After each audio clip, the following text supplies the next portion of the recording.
Olá, pessoa! Em primeiro lugar, sejam todos bem-vindos. Aqui é mais uma edição do nosso podcast que se chama Sem Roteiro, que se você também já percebeu, tem roteiro sim, porque todos os assuntos e todos os nossos convidados que vêm aqui já estão sabendo daquilo que eles vão falar, já estão sabendo do bate-papo leve, descontraído que vai ter por aqui e com certeza o assunto de hoje vai pegar e vai deixar você pensando aí. Afinal, qual a imagem que você passa nas suas redes sociais? Qual é a imagem que muitos dos seus influencers estão passando dentro das redes sociais? Será que você merece ser curtido, comentado ou a modinha do momento, cancelado? Tem um fone aí, se você também quiser usar. Tá bom. Pode usar que a casa é sua. Eu já cheguei me apropriando aqui também, viu? Agradecer Tranquilo. aí, né, o pessoal da casa aí também do podcast, né, o Gustavo, Opa, né, que parceirão nosso também.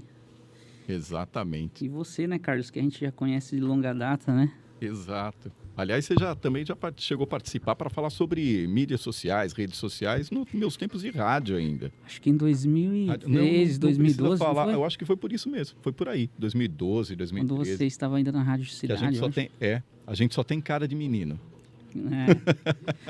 E eu lembro até Oi. hoje, viu, a entrevista que eu dei para você lá. Inclusive foi sobre redes sociais, né? Era um começo ali de uma... Quando o Facebook ainda estava no comecinho, ainda não tinha tantos usuários, né, acessando o Facebook, né, e o Instagram, então, nem se fale, né, que era só um aplicativo de compartilhamento de fotos, né, nem é o que é hoje, né, hoje é muito mais que só um aplicativo de fotos. E eu lembro até hoje que a gente comentou sobre o número de pessoas que acessavam o Facebook na época, em Jundiaí. Exatamente, a gente fez um nicho baseado só em Jundiaí. Exato, eu lembro disso aí perfeitamente. E você estava na Rádio Cidade, a gente subiu, acho que era um prédio ali na... Siqueira de Moraes, oitavo andar. Exatamente. É que nós acompanhamos toda essa migração praticamente de comunicação que... tecnologia, do analógico para o digital hoje, quer dizer, do rádio para o podcast. Quer dizer, no rádio, quando você tinha simplesmente o horário, eu quero acompanhar o comunicador X, eu quero acompanhar o comunicador horário da Y. rádio dele lá. Você tinha lá, do meio-dia às 3 ou Exato. da 1 às 4, etc e tal. Não é, Alex? Até a gente Exato. comentou sobre isso. Hoje não. Hoje, o próprio rádio, que o pessoal já dizia lá na década de 1960, 70, que ia morrer, etc e tal, que estava praticamente acabado, conseguiu mudar através da sua linguagem para hoje cair num podcast. Democratizou, né? Na época, eu lembro que... Logo naquela época que eu fui conceder essa entrevista para você lá na Rádio Cidade, eu lembro que estava um comecinho ainda, né? O blog ainda era muito forte. As pessoas liam o blog. Exato. Né? Hoje não, hoje as pessoas... A gente fala que as pessoas leem a manchete através do feed de notícias do Facebook ou do Twitter, né? Então... As pessoas o tempo das pessoas estão cada vez mais escassos, né, Carlão? E tudo isso nasceu no rádio e, de repente, capilarizou a mídia em todos os sentidos. Exato. E aí veio, né, eu acho que democratizou já desde 2007, né? Na época do Orkut, né? Depois já começou a mudar as coisas, né? Eu lembro até hoje. Né? A gente tá falando aqui, vai falar daqui a pouco sobre cancelamento, né? O que está acontecendo agora, né? Os nervos à flor da pele aí, né? As pessoas cada vez mais polarizadas, né? Esse Brasil cada vez mais polarizado, né? Não só o Brasil, mas praticamente o mundo, porque o mundo, né? Aí quando geralmente a gente fala assim, o Brasil tá complicado, etc e tal, mas se você começa a ler o noticiário internacional, você vai ver que o Brasil nada mais é do que uma réplica que acontece em todos os outros países, em todos os lugares. Então, não é aquela coisa que fala assim, olha, aqui tá assim. Não, o mundo São tá tendências, assim. né? E para entender esse presente, acho que a gente tem que estudar um pouquinho o que aconteceu no passado, né? Porque foi essa migração, né? No final dos anos 90 ali, você tinha a Globo, né, como detentora da formação de opinião no Brasil, né? Ela realmente tinha todo o poder, aquele poder da comunicação na mão que a Globo tem ainda até hoje, mas depois da internet isso caiu bastante. Mas até o final dos anos 90. Aí, quando veio a internet, ela democratizou também, né, a distribuição de conteúdo e formações de opinião. E hoje, mas só que as marcas começaram a prestar atenção mesmo na internet no final ali do ano entre 2008 e 2009, que aí o número de usuários no Brasil começou a crescer muito, né? Porque eu até brinco, né? Tem o fundador do Web Motors, né? Quando ele fundou o Web Motors, que riram da cara dele, né? Falou assim, poxa, só tem 40 mil usuários de internet no Brasil e você vai lançar um site para vendas de carro. Como que você vai vender carros, né? Classificados de carros, na realidade. Como que você vai anunciar um carro para só para 40 mil pessoas num país de 200 milhões de habitantes?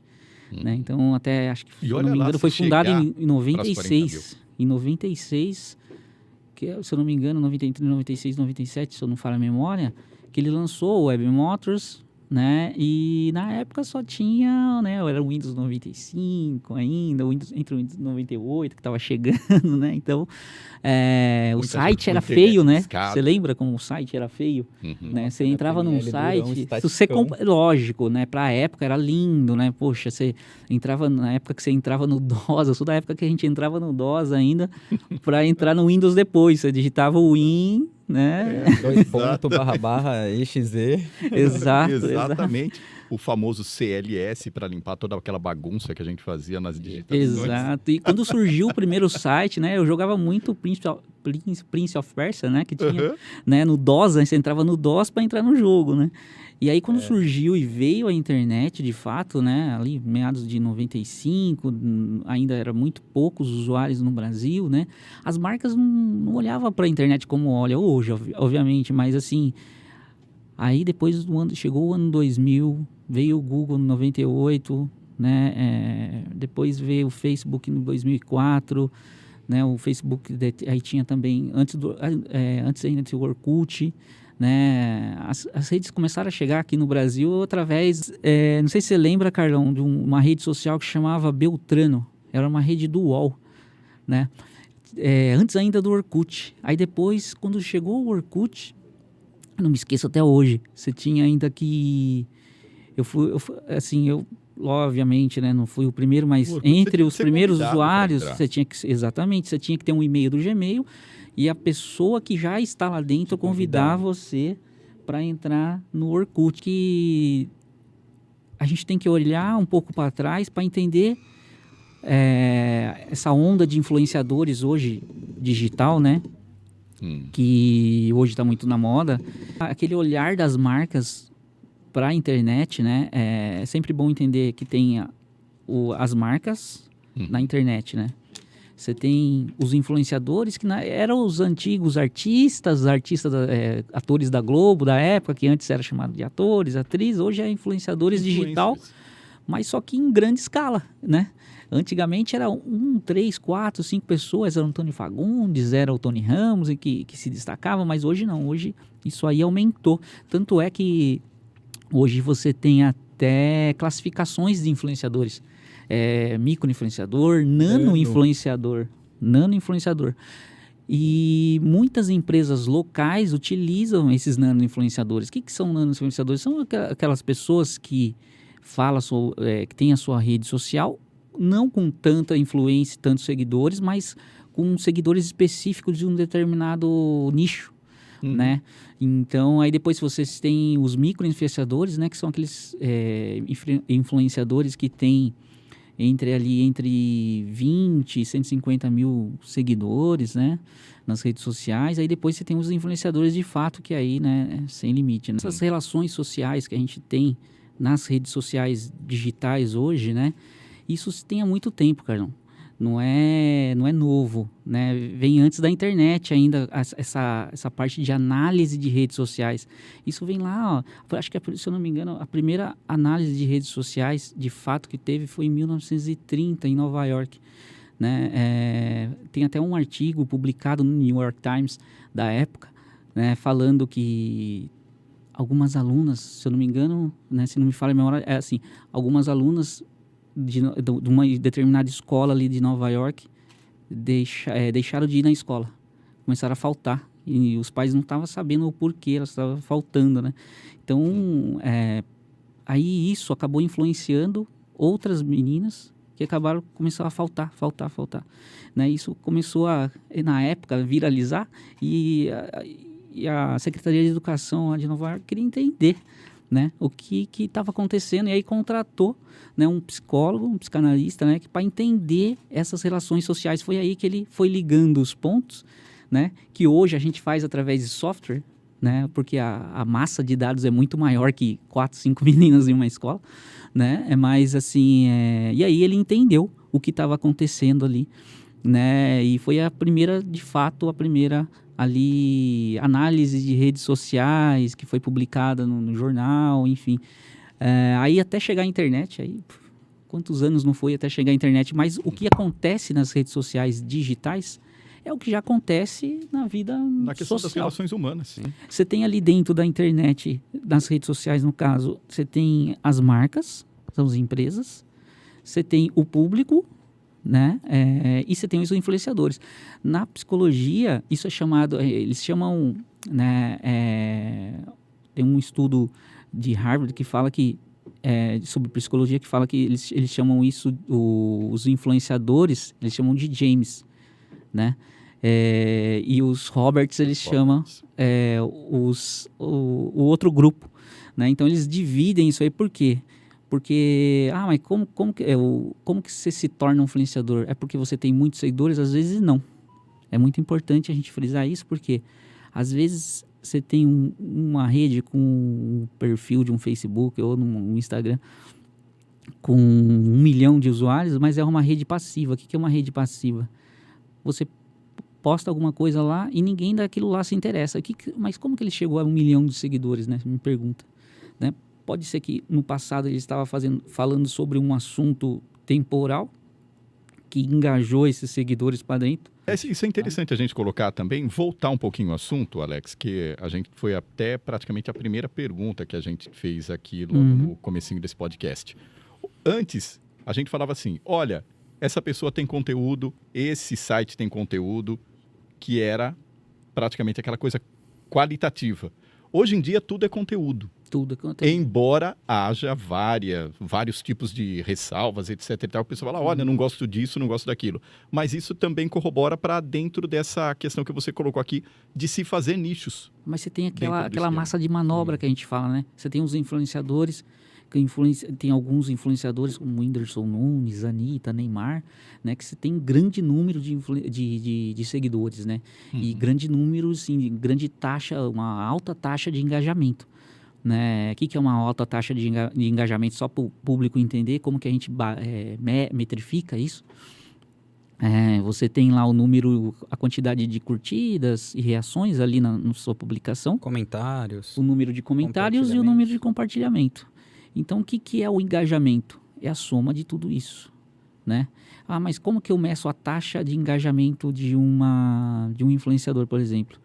Eu pego o alcance que ele tem. Vamos supor que ele alcance 1.000 pessoas, né? E tem um post com engajamento, aquela publicação que ele fez alcançou 1.000 pessoas, mas só 100 curtiram, comentaram, né? Ou compartilharam. Aí você tem a taxa de engajamento. Vamos supor, nesse caso seria 10%. Né? Então, qual que é a taxa de engajamento sua? Hoje, a média do geral das redes sociais, né, é entre 2% e 4%, se muito. Por quê? Mas você fala, poxa, mas as pessoas às vezes reclamam, muitas marcas reclamam, falam assim, poxa, quando eu posto, não vai, né? Não mostra. Exato. O Facebook, as redes sociais, o algoritmo, né? E por que muitas vezes isso acontece? Porque, aliás, é a grita de todo mundo que faz algumas postagens, principalmente orgânicas. Exato. O pessoal fala assim, parece que o Facebook não está entregando aquela mensagem que eu estou colocando ali. Eu posto no Instagram, eu tenho 30 curtidas ali. Mas aí, Carlão... 10 minutos.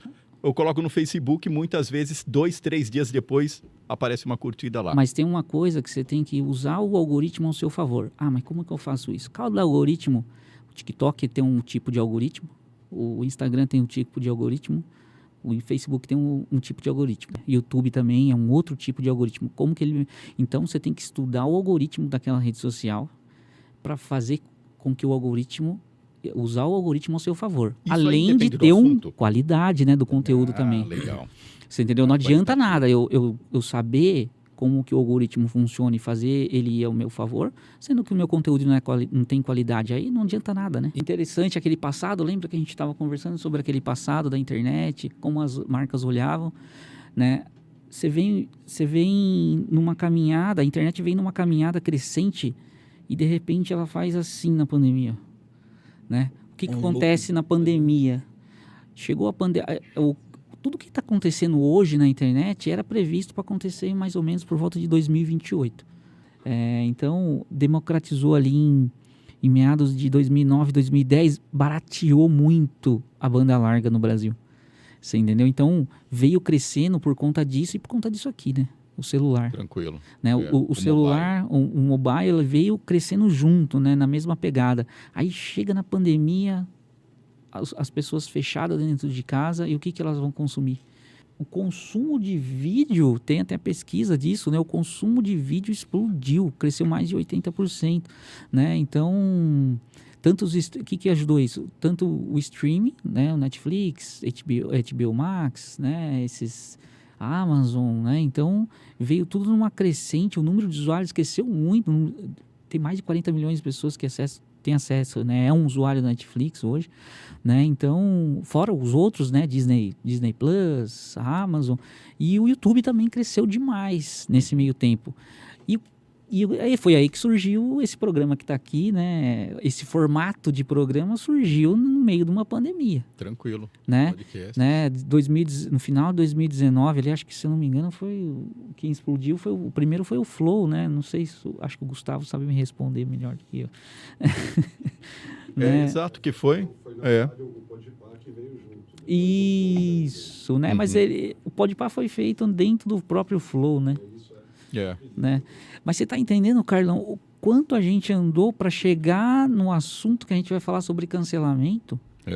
Né? Que antigamente não era assim algo comum, né? Em 2012 você acessava lá o seu Facebook, o Orkut era custoso acessar, né? Os blogs, né? O Não Salvo, tudo se formou ali, né? E aí chegou 2011, 12, aí veio os vloggers, né? Né? Aí um dos primeiros, né? Foi até o Felipe Neto. Aí surgiu também nesse mesmo tempo o Cauê Moura, PC Siqueira, né? Que são as pessoas que trouxeram o que elas escreviam nos blogs, né? Passaram a falar... Praticamente verbalizar isso e colocar numa câmera. O barateamento da banda larga ajudou muito nisso. Né? A disseminação, por quê? Antes da banda chegar a banda larga na sua casa, como que você acessava a internet? Você lembra aquele barulhinho chato lá do discador? Vê que a hora que chegou a banda larga na casa das pessoas, o YouTube começou a ter relevância.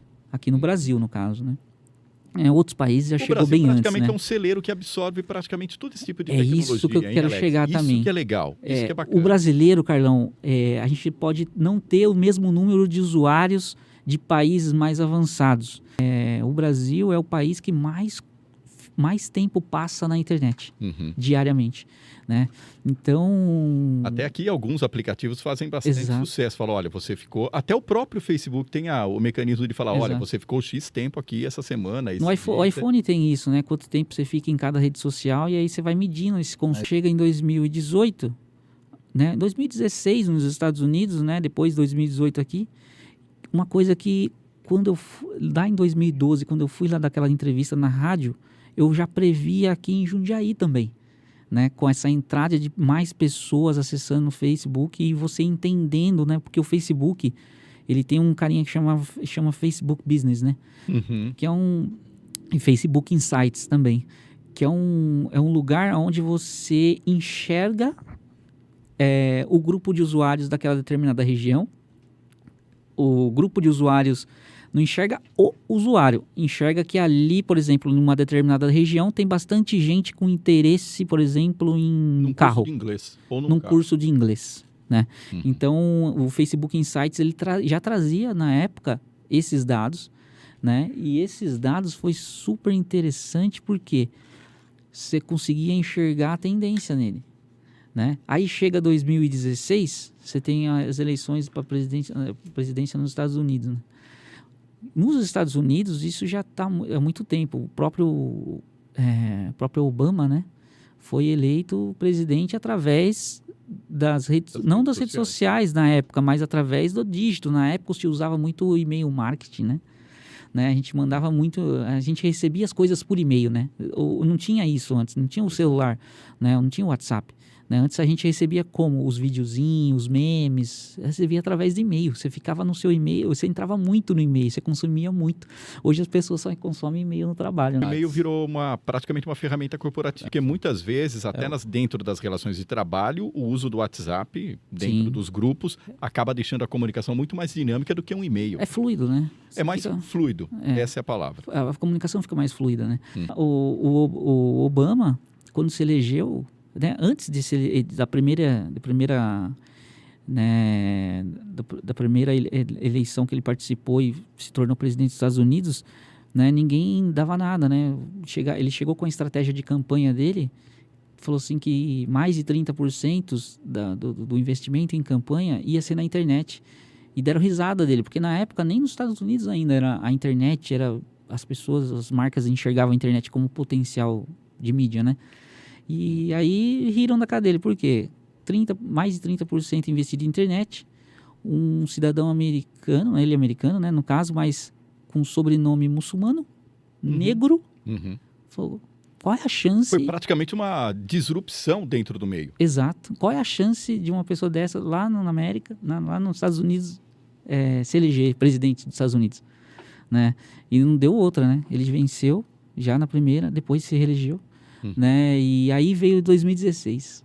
Né? E daí 2016, a internet já estava muito maior. Nos Estados Unidos, hoje, mais de 90% tem acesso à internet. E que essa polarização já tem muito lá nos Estados Unidos, é muito mais forte que o lulopetismo, o bolsopetismo que a gente fala aqui, né?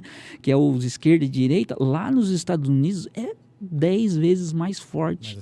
Mais acirrada que aqui. Lá quando o cara, não, eu sou Trump, eu sou democrata, eu sou republicano. E você olha para cara, você passa na frente da casa dele, você fala que aquele cara é republicano, determinadas regiões, né, são dominadas por republicanos e em outras democratas, né? E quando veio 2016... A gente vê isso aí, o perrengue que é na hora de fazer as prévias pelos estados americanos. A briga que né? Então, quando chegou 2016, a internet polarizada do jeito que estava, forte, né? A internet, ela deu... Na realidade, ela pegou aquilo que estava lá nas conversas dentro das casas, do bar, e trouxe para todo mundo. Na internet, você tem toda essa base de dados que você consegue metrificar praticamente tudo. Né? Você tá navegando aí agora... O Google sabe para onde você foi, através da sua geolocalização, ele sabe por onde você passou durante o dia. E aí chegou 2016, Carlão. Muito bom. A eleição nos Estados Unidos, aí veio a onda das fake news. Mas porque já tinha isso aí. Né? A política sempre teve, mas não de forma tão explícita e amplificada, né? Para a gente fazer até um gancho naquilo que a gente estava comentando aqui, o Pietro e Alex, sobre a instantaneidade das redes, a instantaneidade das notícias, porque tem muito jornalista que não escreve para a internet, ele escreve simplesmente daquela mesma forma que se fazia jornalismo lá nos anos 1980 e todos os afins. Sim. Colocamos aqui, dependendo do tamanho do vídeo, você vai perceber que o engajamento daquilo vai ser nos próximos 10, 15 segundos. Notícia, dependendo da notícia, dependendo do lead que o jornalista vai abordar, a gente percebe que o pessoal vira comentarista de manchete e não necessariamente o comentarista nem se dá o trabalho de ler a notícia em si. É isso Tem que eu fico muito a ver com com raiva. isso. Eu fico até, às vezes, com raiva, sabe por quê? Porque às vezes você vê uma manchete, né? Você fala assim, e alguns veículos utilizam isso ao seu favor, que é aquela que a gente chama de clickbait. Os clickbaits, você olha, você tem uma manchete, uma super sensacionalista, né, tendenciosa, aí você entra, não é nada daquilo, né, que se falou.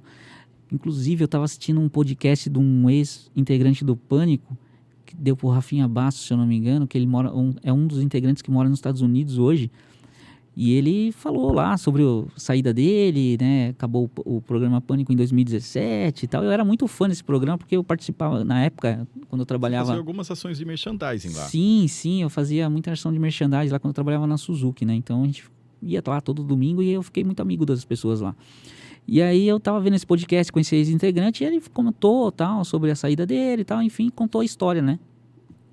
E aí o Terra lançou uma manchete super tendenciosa falando que ele tinha falado mal no podcast do programa Pânico, solta o verbo, não sei o quê. Aquelas manchetes que você sabe muito bem como funciona, né?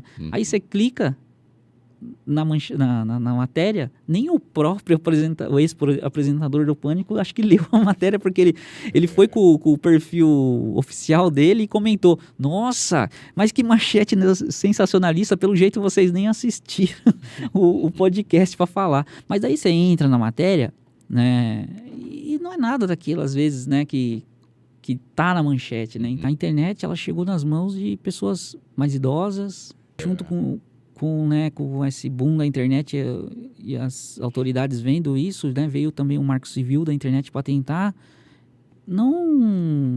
Muitos falam que não, veio censurar a internet. Eu acho que não. Eu acho que veio uma regulamentação, mas não em termos de censura, sabe? Mas é um termo de assim. Ali é a casa da mãe Joana, né? Como se fosse a casa da mãe Joana, todo mundo pode. O pessoal acha que a internet é a terra de ninguém. Exato. Muitas pessoas confundem liberdade de expressão, às vezes, né? Com assuntos, às vezes, que são delicados de se falar, né? Uhum. E aí chega na minha mãe, chega na minha filha, a internet, e aí nem todas as pessoas pensam igual, né? Umas às outras. E o clickbait é feito para isso. É para a pessoa clicar. E a hora que mas só que as pessoas, às vezes, clicam e nem lê. Né? Igual você falou, leu a manchete, leu nem um parágrafo, 3 linhas e já sai com uma opinião formada. Nossa, isso é o perigo. Porque as pessoas estão saindo, né, estão lendo isso aqui, ninguém entra, poucas pessoas entram de fato. Eu vou entrar no uol.com.br e vou entrar lá e ler uma matéria. Não, a manchete passa pelo feed, através de umas redes sociais, seja do Twitter, ou do Facebook, ou do próprio Instagram. Aí você vai lá e clica, né? O Facebook, ele leva muito mais pessoas para os sites, né? Blogs de notícias, noticiários afim, do que o Instagram, porque no Instagram você não tem um link, né? Não dá para você clicar ali no link, você tem que copiar. E aí que a pessoa não entra mesmo.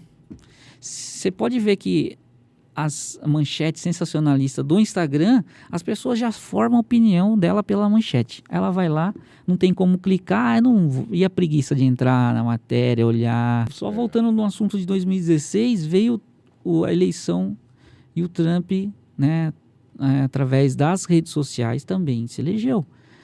O lado oposto, né, o Obama era um progressista, né, e veio um republicano com uma fala mais incisiva, assim.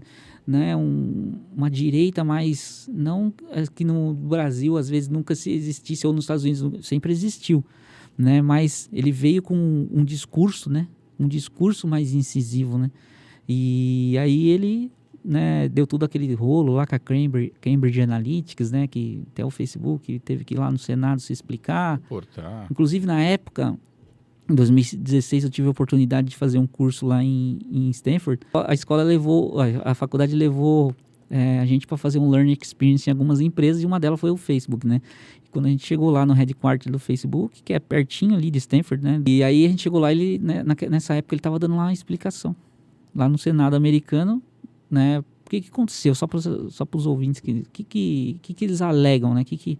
Na realidade, nada foi provado ainda, né? Tá tudo em investigação. Mas o que eles alegavam é que essa Cambridge Analytics, né? Que era uma empresa inglesa que analisa dados, grandes volumes de dados, né? Utilizou daquela... Lembra quando... Não sei se já chegou para você na sua timeline aqueles testes.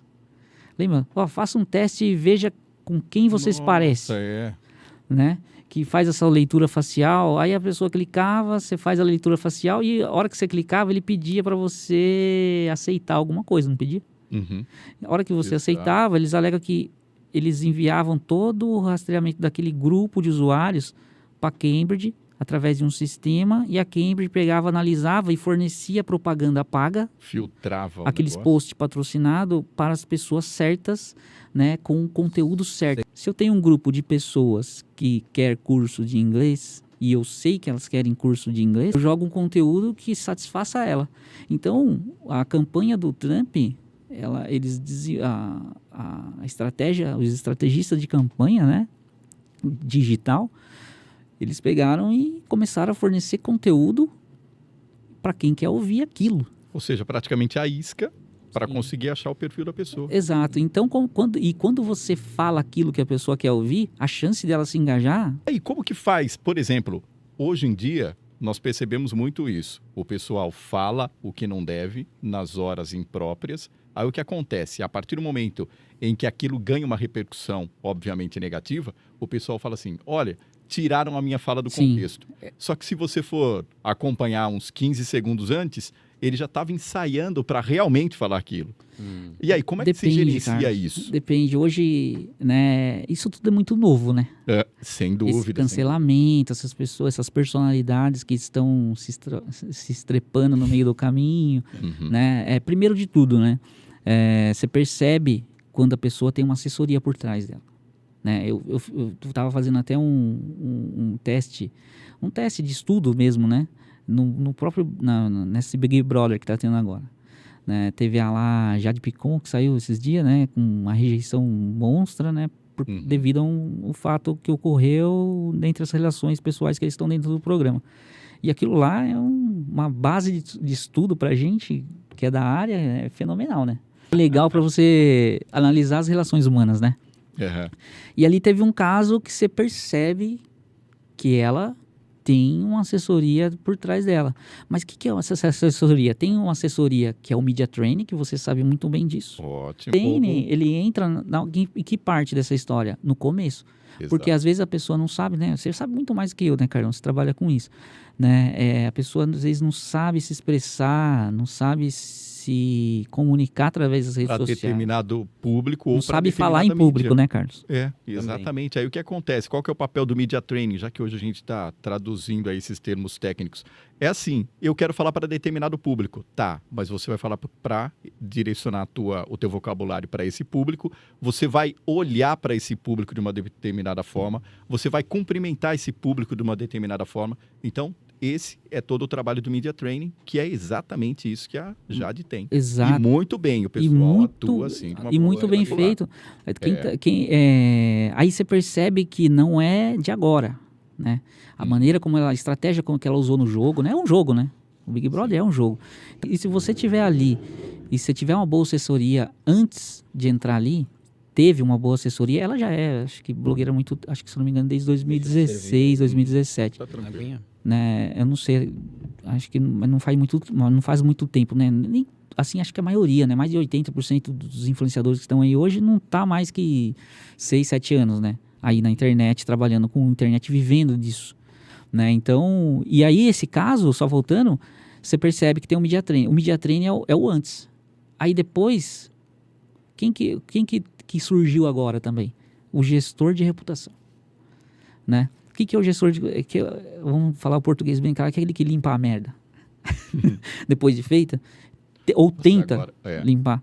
Né? Aí você percebe quem tem isso aí também. Quem fez alguma M, pontinhos, e quem fez isso e você percebe que ele tenta limpar depois. Que foi o que aconteceu com a Jade. Ela tem os dois.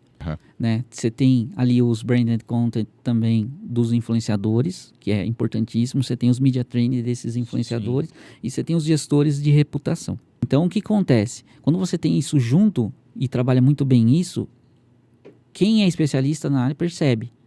Né? Quem não é, não vai perceber se a pessoa tem ou não. Né? Só vai ali se interagir. Mas é importante que isso aí se divide em dois. Tem os influenciadores e também tem as marcas. Porque hoje as marcas estão em cima desses influenciadores de uma tal forma que tem influenciador que não faz mais contrato que a gente fala de public post, né? Quando a marca, ela vai lá e, vamos supor, você é um influenciador, te dou X para fazer um stories para mim, para falar bem do meu produto. Né? Então tem esses public post que tem influenciadores que nem faz mais isso porque não tem como atender toda a demanda das empresas que estão vindo procurar essas pessoas. Mas essas pessoas que trabalham bem aquilo que a gente falou, que é a gestão de reputação, tem o media training, né? Então que você cria ali uma história e não é um personagem, é um personagem da vida real. Às vezes a pessoa leva aquilo que ela já vivencia no dia a dia e a grande massa que segue ela gostou disso e segue aquela pessoa. Aí você tem as marcas que estão de olho nisso, mas as marcas elas começaram a ficar com o pé atrás agora por causa desses cancelamentos. Que algumas personalidades não estão sabendo lidar com isso. Eu quero contratar um influenciador. Chegou uma marca, né, pra gente e falou assim, quero contratar um influenciador. Mas qual influenciador? Qual o segmento que você quer? Eu quero X segmento. Beleza, ok. Mas daí a gente levou algumas opções. Poxa, mas esse aqui, ele não fala sobre polêmica de política. Né? Tem isso também. A marca, ela quer, às vezes, o público do produto que ela quer vender é um público que é de ambas as partes, né? Seja de esquerda, seja de direita. Isso eu falando politicamente, né? Qual que é a sua posição, né? E muitos desses influenciadores, eles fazem isso. Eles apresentam, né, em seus conteúdos a posição política deles, né? E aí, como que faz? Mas esse aqui é de um setor que eu tenho medo, né? Isso acontece muito com humorista, né? Às vezes fala assim, poxa, mas se ele fazer uma piada de uma coisa que vai pegar mal né?